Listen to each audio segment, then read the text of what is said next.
Abra sua Bíblia comigo em João, capítulo 13. Evangelho de João, capítulo 13. João 13 diz assim, a partir do verso 1. Um pouco antes da festa da Páscoa, sabendo Jesus que havia chegado o tempo em que deixaria este mundo e iria para o Pai, tendo amado os seus que estavam no mundo, amou-os até o fim. Estava sendo servido o jantar, e o diabo já havia induzido Judas Iscariotes, filho de Simão, a trair Jesus. Jesus sabia que o Pai havia colocado todas as coisas debaixo do seu poder, e que viera de Deus e estava voltando para Deus. Assim, levantou-se da mesa, tirou sua capa e colocou uma toalha em volta da cintura. Depois disso, derramou água numa bacia e começou a lavar os pés dos seus discípulos, enxugando-os com a toalha que estava em sua cintura. Chegou-se a Simão Pedro, que lhe disse: Senhor, vais lavar os meus pés? Respondeu Jesus: você não compreende agora o que estou fazendo a você. Mais tarde, porém, entenderá. Disse Pedro: não, nunca lavarás os meus pés? E Jesus respondeu: se eu não os lavar, você não terá parte comigo. Respondeu Simão Pedro: então, Senhor, não apenas os meus pés, mas também as minhas mãos e a minha cabeça? Respondeu Jesus: quem já se banhou precisa apenas lavar os pés, todo o seu corpo está limpo. Vocês estão limpos, mas nem todos, pois ele sabia quem iria traí-lo, e por isso disse que nem todos estavam limpos. Quando terminou de lavar-lhes os pés, Jesus tornou a vestir sua capa e voltou ao seu lugar. Então lhes perguntou: vocês entendem o que eu fiz a vocês? Vocês me chamam mestre e senhor, e com razão, pois eu sou. Pois bem, se eu, sendo senhor e mestre de vocês, lavei os seus pés, vocês também devem lavar os pés uns dos outros. Eu dei o exemplo para que vocês façam como lhes fiz. Digo verdadeiramente que nenhum escravo é maior do que o seu senhor, como também nenhum mensageiro é maior do que aquele que o enviou. Agora que vocês sabem estas coisas, felizes serão se as praticarem. Esse texto, ele fala muito forte ao meu coração. Imagina você que você está com um diagnóstico terminal. Um diagnóstico de uma doença terminal. E você vai vendo os seus dias sendo abreviados. E você já teve uma resposta do Senhor que Ele irá levar você. O que você faria? Se você é mãe, por exemplo, o que você faria? Eu chamaria os meus filhos e eu ia procurar enfatizar para os meus filhos aquilo que é mais importante de tudo que eu ensinei para eles. A gente que é mãe, a gente ensina muitas coisas para os nossos filhos, não é? Já lavou a mão? Já escovou os dentes? Arruma sua cama? Cata seu tênis? Poxa, gente, a gente fala na cabeça deles o dia inteiro. A gente ensina coisas simples, coisas triviais, como fecha a boca, estou vendo a sua comida. E coisas sérias como respeite e honre os mais velhos. Não, a gente não pega o que é dos outros, isso é roubo. Valores fundamentais e coisas triviais. Mas tem aquilo que é mais importante. Jesus tinha passado 3 anos com seus discípulos. E ao longo desses anos, tanto ensinamento, tanto exemplo, tantas coisas esses 12 homens viram, tantas coisas assombrosas. Lázaro estava morto há 4 dias e os olhos desses homens viram Lázaro ressuscitando.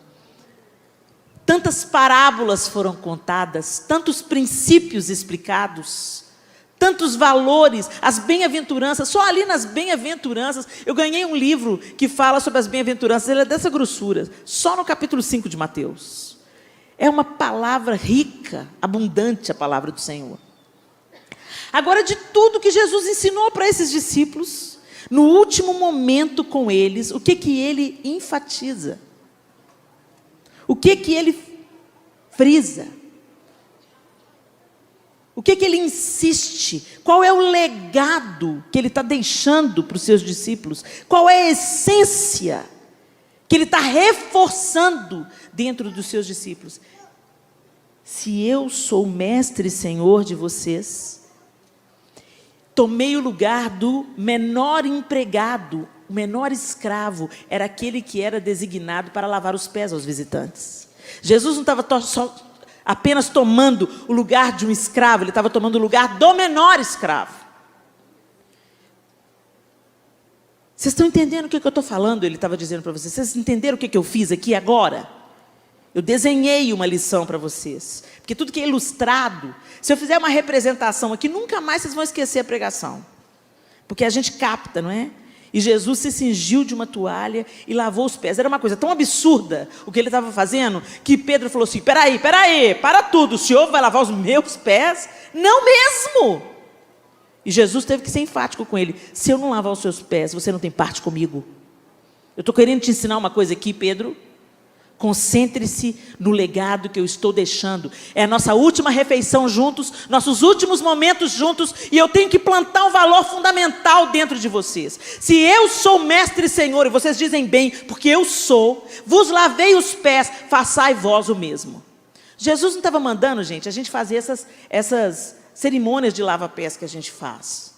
Está certo que tem o seu valor, a gente faz isso de uma maneira simbólica, de uma maneira até para a gente honrar alguma pessoa. Agora, vocês já perceberam? Nós não entendemos a parada mesmo. Porque a maioria das vezes que eu vejo cerimônia de lava-pés, é um líder que está tendo o pé lavado. Eu nunca vi, Helena, eu sei que já deve ter acontecido aí, misericórdia, mas eu nunca vi, presenciei, estava junto, onde o maior da igreja lavou o pé do faxineiro. Mas era isso que Jesus estava fazendo. O legado, e ele não está falando para a gente lavar o pé um do outro, literalmente, gente. O que ele está dizendo é, se você quer um lugar de honra, sirva. Se você quer ser grande, se torne o menor. Se você quer expandir o seu ministério, diminua. Aí, eu estava lendo esse capítulo, e Deus estava me confrontando. Há uns anos atrás, eu estava lá cheia da minha justiça própria, e aí, eu me lembrei de uma pessoa que estava na minha vida, e não era uma liderança saudável, não era uma liderança curada. Eu estava vendo as falhas daquele homem que era instituído líder sobre mim. E não apenas as falhas, porque todo líder é humano e ele comete falhas. Todo líder comete falhas, porque nós também cometemos falhas. Mas não era uma questão só disso, tinha questões de caráter envolvidas, questões muito sérias, que depois vieram à luz e, enfim, essa pessoa nem está na presença do Senhor mais, nem anda mais com o Senhor. Mas naqueles dias, estava sendo muito difícil me submeter à influência daquela pessoa. Eu não tinha que estar diretamente com aquela pessoa, mas o que ela tomava decisão influenciava na minha jornada, naquilo que eu estava fazendo naquela época. E aí eu estava orando, e a gente sempre ora assim, ô Senhor, pega ele, frita ele, faz purê. Não é assim que a gente ora? Ô Jesus, ouve, Senhor, as palavras de afronta. Não é assim? A gente fica, mas aí o Senhor virou para mim e me mostrou esse texto, me levou nesse texto de João 13. Estou lá lendo alegremente, pensando na humildade de Jesus, lava pés. E aí o Espírito Santo falou comigo assim, ele lavou os pés, inclusive de Judas.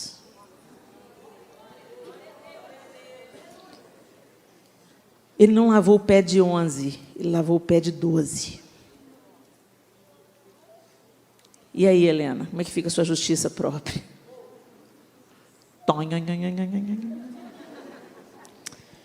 Ô Senhor, me ajuda. Eu comecei a chorar, e eu comecei a chorar tanto que o João veio lá do outro quarto. O que está acontecendo? Eu estou fazendo tudo errado, João. Eu tenho que lavar os pés de Judas. E o João sem entender nada. Eu tenho que lavar os pés de Judas. Eu tenho que lavar os pés de Judas. Quer moleza? Senta no pudim. Porque se você quer viver o cristianismo genuíno, gente, isso vai te custar alguma coisa. Aí você pensa que você está perdendo. Não, você está sendo liberto. Essa que é a diferença. Parece que você está perdendo, mas você está ganhando. Jesus está enfatizando esse ensino em toda a jornada. Ele falou para os discípulos, presta atenção no que eu estou dizendo. Quando você continua lendo o Evangelho de João, mais para frente, ele fala, olha, lá fora, um quer comer o outro, um quer engolir o outro. Gente, nova versão atualizada e revista Helena Tanuri, né? Mas entre vocês não é assim. Entre vocês não é assim. Lá fora o povo quer puxar o tapete do outro, lá fora o povo quer furar o olho do outro, lá fora brigam por poder. Entre vocês não é assim. Jesus enfatiza isso. Será que a gente entendeu? Será que a gente entendeu um tanto de outras coisas, gente? Porque, olha, Mahatma Gandhi disse, certa feita, tem uma frase que é atribuída a ele, que ele diz o seguinte, eu gosto do cristianismo, eu não gosto dos cristãos. Porque os cristãos não se parecem em nada com Jesus Cristo. E não é que eu tenho que concordar com Mahatma Gandhi? Quando a gente dá um giro por aí pela internet, a gente vê briga por poder, um pisando em cima do outro, um irmão expondo a fraqueza do outro, um julgando o outro, expondo a vergonha, propagando escândalos, propagando más notícias, como se nós não fôssemos também vulneráveis, e amanhã a coisa não pudesse bater bem na nossa porta, bem na nossa casa. Que cristianismo é esse que a gente está vivendo, gente? Será que é a humildade de Jesus que está dominando as nossas atitudes? Nós nos tornamos tão egocêntricos, mas tão egocêntricos, que até as nossas canções falam mais de nós mesmos do que de Jesus. Quando a gente canta, pois teu é o reino, teu é o poder. Aí a gente cansa logo. Ah, essa menina está repetindo demais. Agora, se é para cantar, me ama, aí a gente chora. Não estou tirando o valor dessas canções. Eu acho que existe canção, gente, graças a Deus, Deus deu criatividade para os seus servos, entendeu? Tem ocasião para tudo quanto é música. Tem música, sabe, você está lá na luta, no dia mau, no dia difícil, aí você põe um CDzinho lá. Aguenta firme, não desista, continue a lutar, aleluia, Jesus, não é? Te levanta aquilo, né? Tem uma música do André, Cassiane, que o dia que eu tô meio assim, eu vou lá, né? Yeah, yeah, yeah, yeah. Não posso pagar tudo que eu faço, é tão pouco diante do preço que foi pago para me salvar. Por muito tempo eu andei perdida, aí eu trago a minha memória que me pode dar esperança. Hoje sei porque nasci, a razão do meu existir é maior do que eu mesmo, é divino, não tem fim. Fui comprado pelo preço mais caro deste mundo, a cada dia estou mais preso na liberdade que hoje tenho. Vai! Não posso pagar. Pronto, vai embora a tristeza, vai todo mundo murchinho, vai embora. Peraí, eu fui comprado pelo preço mais caro desse mundo. Eu agora estou presa em Jesus, amarrada nele. Oh, delícia!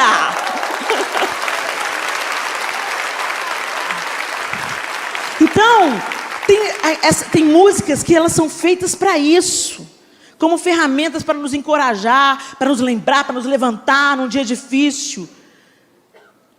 Agora tem música, gente, que são feitas para trazer cura para as nossas feridas do passado, para a gente deixar o passado para trás, sabe? Agora, quando a gente se reúne na congregação dos santos, é para adorar ao Senhor. É o nome dEle que deve ser magnificado, é o nome dEle que deve ser adorado, são os atributos dEle que devem ser lembrados. E a gente está tão embolado no egocentrismo que a gente acaba falando mais de nós mesmos do que de Deus. Eu quero, eu vou, restituo e manda para cá. Eu pico, eu arrebento, eu faço, eu aconteço. Agora, quando a gente começa a entronizar Deus, queremos o teu nome em grande. Oh, delícia, meu Deus.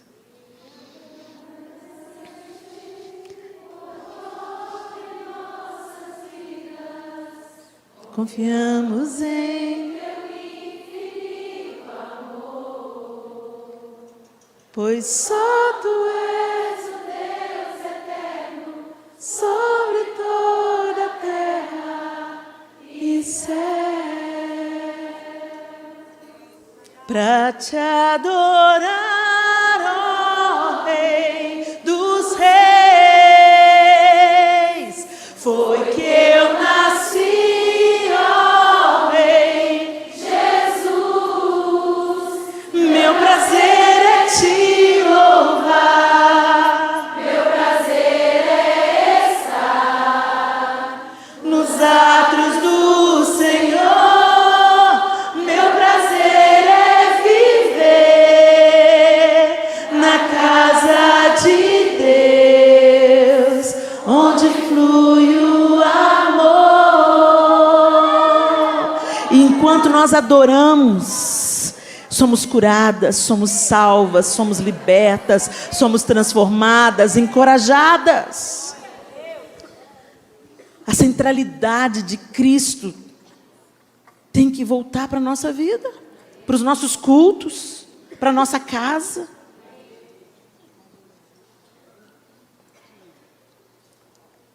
Eu olho para esse texto de João 13 e falo: Senhor, onde nós nos desviamos? Onde nós nos perdemos? Nos tornamos cada vez mais vaidosos. Queremos ter a última palavra. Queremos ter o reconhecimento das pessoas. Queremos receber aplausos. Eu fico realmente em crise de identidade quando eu vejo um jovem, um menino de 20 anos. O que ele quer ser? Qual que é o seu sonho ministerial, filho? Dar a vida por Jesus lá no Afeganistão? Não, quero fechar contrato com uma grande gravadora.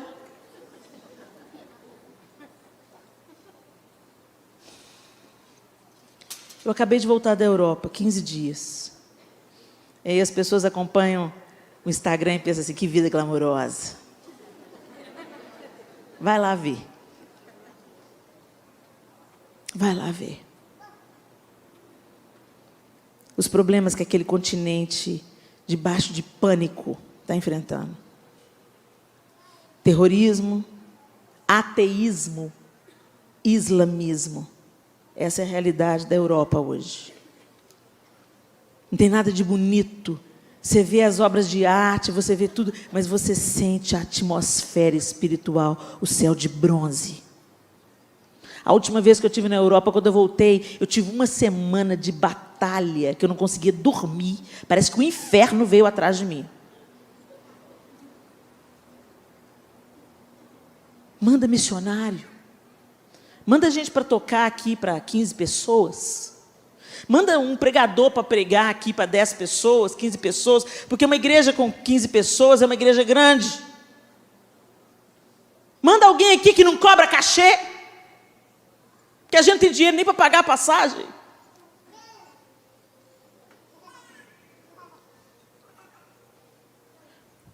As coisas estão sendo substituídas. O vil está tomando o lugar do precioso. Falando em precioso, vocês lembram do Smigol? Quem assistiu O Senhor dos Anéis aí? Nosso ego virou precioso. Preciosa.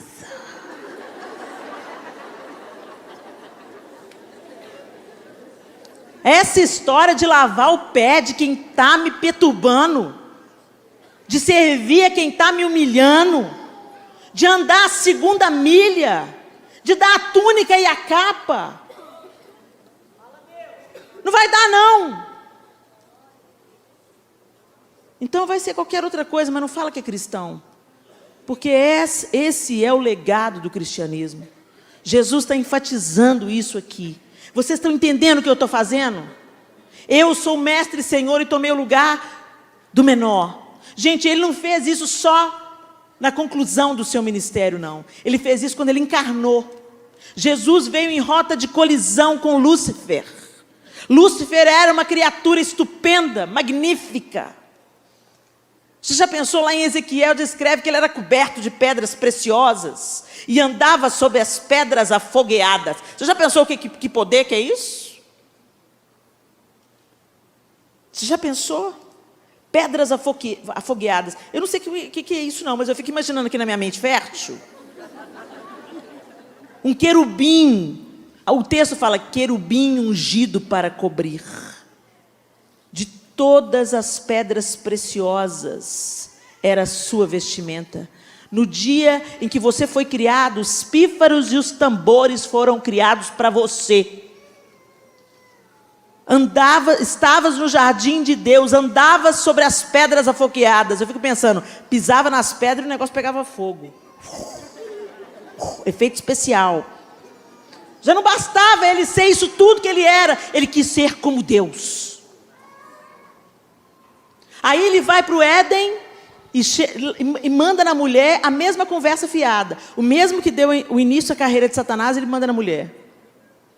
Como é que é a história aí que você não pode comer na árvore? Não, a gente pode comer de todas as árvores, só a árvore que está no meio do jardim que a gente não pode, porque senão a gente vai morrer. Claro que você não vai morrer. Porque Deus sabe que do dia que comeres daquela árvore, sereis conhecedora do bem e do mal. Sereis como Deus. E ele continua financiando esse projeto. Ele continua falando para o povo de Deus, olha aí, você é cabeça e não é cauda. Você nasceu para governar. Você nasceu para reinar. Gente, mas o reinado de Jesus é o contrário do reinado de Lúcifer. Quando parecia que Jesus estava perdendo, é que ele estava ganhando o nome que é sobre todo nome. Tem alguma dúvida? Abra aí em Filipenses capítulo 2. Só eu que estou falando isso não, gente. A Bíblia, tem umas páginas da Bíblia que eu acho que o pessoal rasgou, arrancou, rabiscou, colou uma na outra, para não ver, porque, sabe, tem umas mensagens que são meio indigestas, sabe? Aí a gente não quer, a gente gosta daquela pá da promessa. Né? A gente gosta daquelas, oh Deus, mas quando fala assim, não, você tem que se humilhar, você tem que andar a segunda milha. Ai, Senhor, mesmo Jesus. Deixa eu abrir uma outra versão aqui, gente, que eu gosto mais dessa versão internacional. NVI, deixa eu... Abra aí, Filipenses capítulo 2, diz assim: se por estarmos em Cristo, nós temos alguma motivação, alguma exortação de amor, alguma comunhão no Espírito, alguma profunda afeição e compaixão, completem a minha alegria, tendo o mesmo modo de pensar, o mesmo amor, um só Espírito e uma só atitude. Paulo está instruindo a igreja de Jesus Cristo. Nada façam por ambição egoísta ou por vaidade, mas humildemente considerem os outros superiores a vocês mesmos. Cada um cuide não somente dos seus interesses, mas também dos interesses dos outros. Gente, o apóstolo Paulo não está falando da vida dos outros, não, tá? Ele está falando dos interesses, ou seja, o bem que eu quero para mim, eu quero para o outro. Eu penso não no individualismo, eu penso no coletivo, eu penso no todo. O bem que eu quero, o outro também merece. Então, vamos voltar à lição? Eu não furo fila, eu não guardo lugar, né? Eu não chego com a minha caravana querendo fazer minha inscrição na frente, porque eu sou apóstola, bispa. Ok? O bem que o outro merece, que eu mereço, o outro também merece. É isso que o apóstolo Paulo está falando aqui. Seja a atitude de vocês a mesma de Cristo Jesus, que embora sendo Deus, não considerou que o ser igual a Deus era algo a que devia apegar-se, mas esvaziou-se a si mesmo, vindo a ser servo, tornando-se semelhante aos homens, e sendo encontrado em forma humana, humilhou-se a si mesmo e foi obediente até a morte, e morte de cruz. Por isso, Deus o exaltou à mais alta posição e lhe deu um nome que está acima de todo nome, para que ao nome de Jesus se dobre todo joelho nos céus, na terra e debaixo da terra, e toda língua confesse que Jesus Cristo é o Senhor, para a glória de Deus Pai. Diz um amém aí, igreja.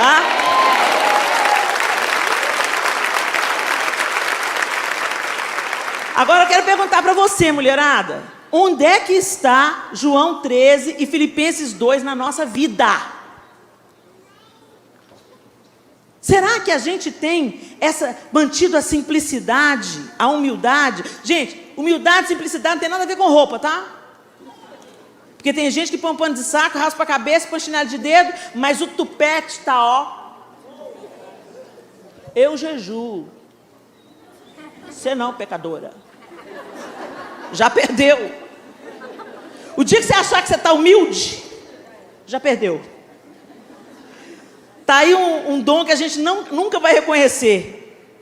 Ser humilde. Quando você falar, estou humilde, já perdeu. Acabou de deixar de ser humilde nesse momento. Será que é a humildade de Jesus que está permeando os nossos relacionamentos? Gente, por que o homem, Deus não, por que o homem inventou o divórcio? Por causa da dureza do coração, por causa da soberba, da arrogância, de um e de outro. É claro, estamos excetuando aqui os psicopatas. Não estou falando aqui de homem que é doido, que bate, que mata, não estou falando disso não. Estou falando entre dois seres humanos normais. Casamento acaba por causa do orgulho. Amizades acabam por causa do orgulho. Por causa da inveja. Que nasce na insatisfação. Que também é nutrida pelo orgulho. Por que eu tenho que ter mais que os outros? Por que eu não posso ser feliz com aquilo que eu tenho? Gente, onde que está Filipenses 2 e João 13 hoje na igreja de Jesus? Será que o mundo hoje está dizendo a mesma coisa que Mahatma Gandhi disse? Eu acho legal o cristianismo. Eu não gosto dos cristãos, porque eles não se parecem nada com Jesus. Será que a gente está se cingindo de uma toalha para abaixar diante daquele que deveria estar lavando o seu pé? Ou será que a gente coloca a bibliona debaixo do braço e pensa assim, sou santo, ungido de Deus, sai da frente que eu vou passar? Gente, nós estamos vivendo tempos tão loucos, mas tão loucos, que tem gente dentro de igreja chamada evangélica, igreja que se autodenomina evangélica. Uma igreja evangélica é uma igreja segundo o evangelho, que obedece ao evangelho, que vive o evangelho, que é moldada pelo evangelho, que prega o evangelho. A pessoa põe o pé para os fiéis e passando a mão para receber a bênção. Onde no evangelho de Jesus Cristo está falando que um homem é suficiente em si mesmo para passar a mão, deixar a ofertinha, passar a mão no pé e sair curado? Agora, essas igrejas estão lotadas. Por quê? Porque chegou o tempo em que a sã doutrina está dando coceira nos ouvidos. Essa história de se humilhe, considere os outros superiores a vós mesmos, anda a segunda milha, sirva, perdoe, ame, ficou obsoleto. Mas esse é o evangelho de Jesus Cristo. E Jesus vem buscar a noiva, não a instituição. A noiva que obedece à palavra de Deus. Você vai ser contada com a noiva.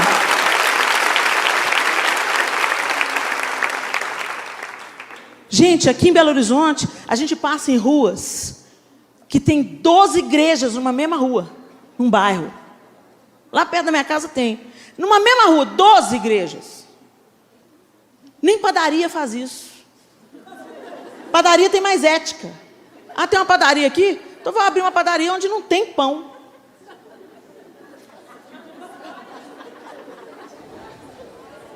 Quantas igrejas nascem da divisão? Por quê? Não, porque o que eu prego é que está certo. Não, o que eu prego é que está certo. Não, o que eu prego é que está certo. E unidade, foi para onde? Agora, você imagina se essas 12 viram uma. Se elas acertam a diferença. Se elas abaixam o tupete, abaixam os achismos. E vamos nos unir naquilo que nos une. A cruz de Cristo, que é suficiente. Você já imaginou se cada pessoa no mundo que se autodenomina cristã vivesse verdadeiramente esse evangelho de Jesus Cristo? Nós estaríamos do jeito que a gente está? Gente, o Brasil está do jeito que está, sabe por quê? A culpa é da igreja. Uma vez o pastor Gustavo falou que ia escrever esse livro, até hoje não escreveu. Pastor Gustavo tem que escrever esse livro. A culpa é da igreja. Sabe por quê? Porque se o meu povo, que se chama pelo meu nome, se humilhar.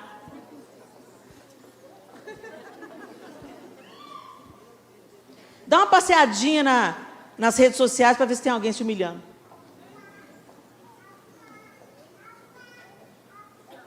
Pergunta se os pastores estão fazendo reunião para andar junto.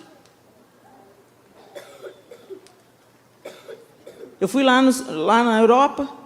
Helena Tanuri vai em qual igreja? Tal igreja. Minhas ovelhas estão proibidas de ir.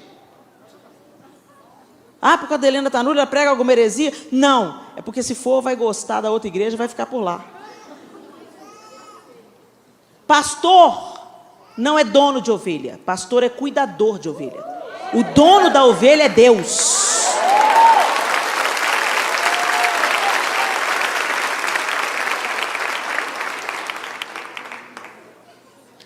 Lagoinha é uma grande igreja. Nós somos uma grande igreja.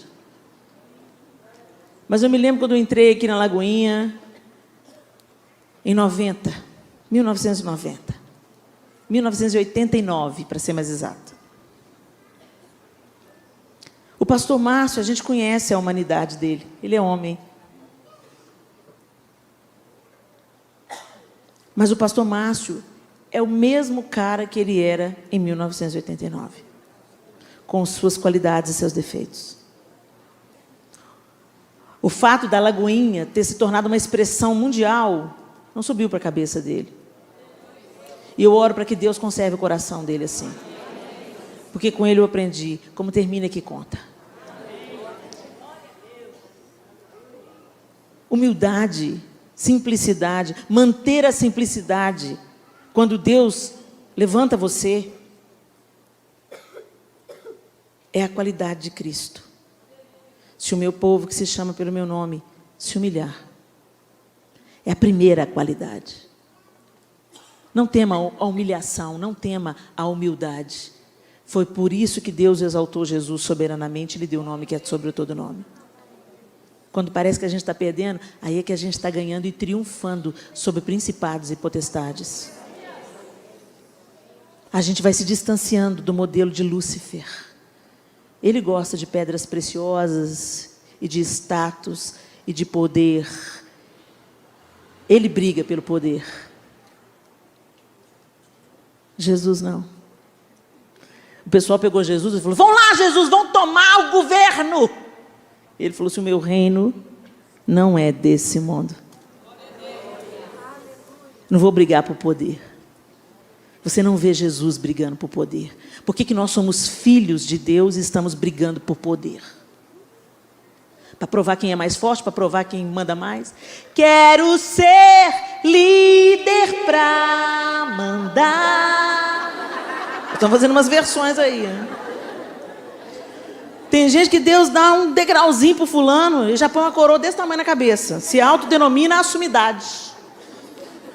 E às vezes é isso que você está vivendo dentro da sua casa. Você está lá em pé de guerra com seus filhos, em pé de guerra com seu marido, porque você acha que você não está errado, que o erro é sempre do outro. Você já notou que o orgulhoso sempre põe a culpa no outro?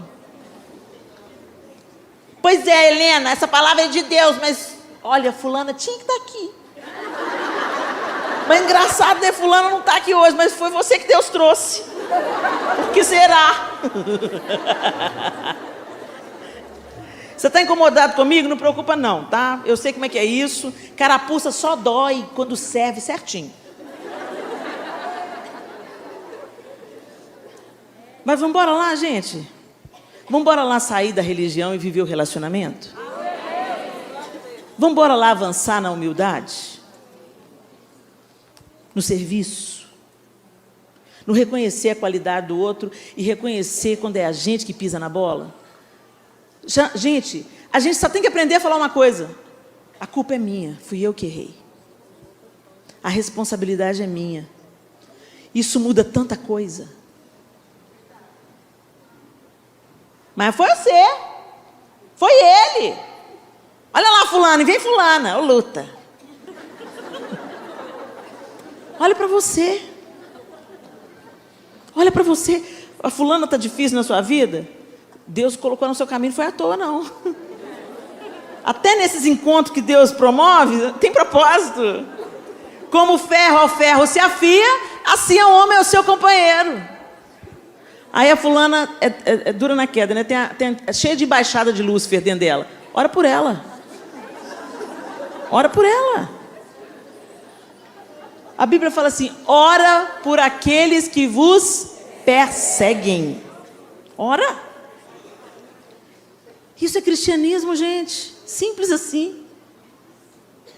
Helena, mas você vive pregando isso? Eu vivo pregando isso e vou continuar pregando até eu ver a igreja de Jesus amadurecendo. Até eu ver a gente deixando de meninice e de carnalidade, onde uma quer engolir a outra, uma quer provar que manda mais que a outra, que é mais bonita do que a outra, que tem mais dinheiro do que a outra, que tem a bolsa mais cara do que a outra. Ridículo! Isso é comum lá no mundo, no nosso meio não é assim. Nós somos filhas do Deus vivo, o DNA dele está em nós. A humildade de Jesus tem que prevalecer em nós, gente.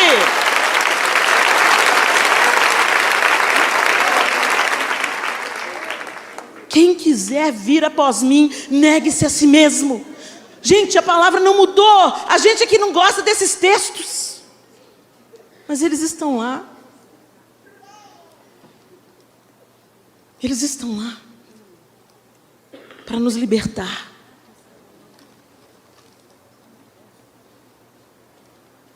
Desce a casa do oleiro. A própria palavra desce. Desce.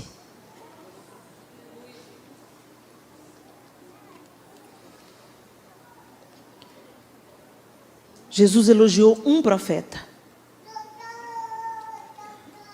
Da boca de Jesus saiu elogio para um homem. João Batista. O cara devia ser uma figura.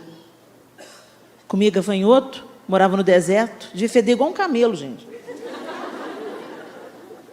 Não se babeava e tinha a língua afiada. Chegava para Herodes e falava: se você não arrepender, seu pecador, você está deitando com a mulher do seu irmão. Punha o dedo na ferida. Mas ele disse: convém que ele cresça e eu diminua. Teve uma vez que eu fui pregar numa igreja, gente, tinha 15 pessoas. E aí uma pessoa no final do culto virou para mim e falou assim: você veio pregar para 15 pessoas? Você não está incomodada, não?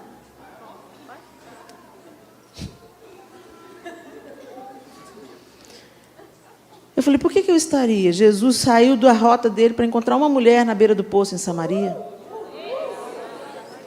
Se não fosse por aquela mulher, Samaria não ia ter tanto fruto. Ele foi para Gadara libertar um. Por que nós queremos números? Eu fico muito feliz quando eu vejo vocês todas aqui. E o meu sonho é que Deus traga o segundo piso e traga o terceiro piso. Mas se for para 15 receberem a palavra e mudarem de vida, que venham só as 15. Chega de uma igreja cheia de mundanos. Chega de uma igreja inchada, doente. Uma igreja que sai pela porta e promove escândalo, porque é santo dentro da igreja, mas lá em casa bate na mulher, provoca o marido, espanca os filhos. A igreja tem que ser igreja lá no mundo. Aqui a gente se reúne, adora, reabastece, aprende, se fortalece, é tratado um com o outro, que não é fácil, não. Para isso mesmo que Deus instituiu a igreja, para um ir afiando o outro. E aí a gente sai e transborda. E aí o amor de Deus derrama na vida do vizinho, o amor de Deus derrama na vida do marido, o amor de Deus derrama na vida do noivo, derrama na vida do pai, da mãe, porque ser uma bênção aqui no púlpito é fácil. Chega de falso profeta na igreja do Senhor Jesus. Sou santa? Sou não, gente. Eu estou numa luta com a minha carnalidade, todo dia. Tem dia que dá vontade de sair dando voador em todo mundo, para te mandar bem a real. Mas quando chega essa hora, eu falo, segura na mão de Deus, Helena, e vai. Senhor, corre aqui me acudir, Senhor, senão eu vou meter a mão na cara de um, Senhor. Tem dia que é assim, que você tem que morder a língua para não falar besteira, que você tem que contar de 1 até 10. É por isso que Deus me deu o João Lúcio. Quando eu estou com a cabeça fervendo, ele fala, Helena,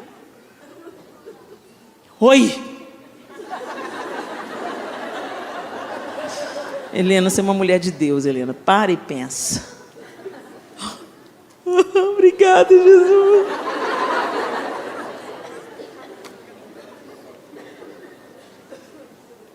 A Bíblia diz que Deus resiste ao soberbo, mas aos humildes Ele concede graça. Muitas das situações que nós estamos vivendo na igreja, muitas das situações que nós estamos vivendo no casamento, muitas das situações que nós estamos vivendo com os nossos filhos, e você pensa, é o diabo que se levantou. Não é não. É Deus resistindo o seu orgulho, a sua vaidade, o seu desejo de autopromoção, o seu desejo de ter sempre razão, de nunca admitir um erro, de não saber pedir perdão quando pisa na bola. Que a humildade de Jesus tome o seu coração.